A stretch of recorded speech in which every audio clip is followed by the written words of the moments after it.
अस्सलाम वालेकुम वरहमतुल्लाहि वबरकातुहू। उम्मीद है आप सब खैरियत से होंगे। आप देख रहे हैं मेरे यूट्यूब चैनल दानियाल फिरदौस। आज मैं आपके लिए डार्क सर्कल के लिए क्रीम लाया हूँ। इसकी मालूमात जानने से पहले अगर आपने मेरा यूट्यूब चैनल सब्सक्राइब नहीं किया तो वो कर लीजिए। साथ में बेल आइकन भी होगा, उसे भी ऑन कर दीजिए। इससे ये फ़ायदा होगा, मेरे हर नई आने वाली वीडियो का नोटिफिकेशन आपको पहले मौसूल हो जाएगा। अब हम बढ़ते हैं अपनी वीडियो की तरफ।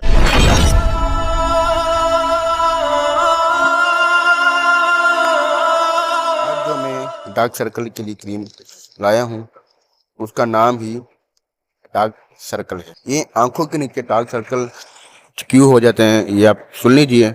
जैसा कि नींद पूरी ना होना, खाना पीना ठीक से ना करना या फिर टेंशन, तकरीबन लोगों के साथ ये मामला पेश आते हैं। इसका यूज़ करने का तरीका आप सुन लीजिए।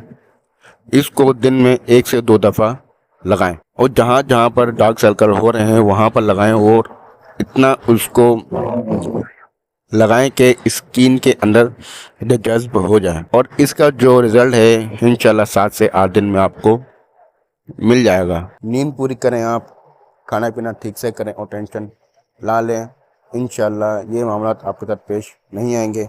इंशाल्लाह फिर नेक्स्ट वीडियो के साथ हाजिर होऊंगा। अस्सलाम वालेकुम वरहमतुल्लाह।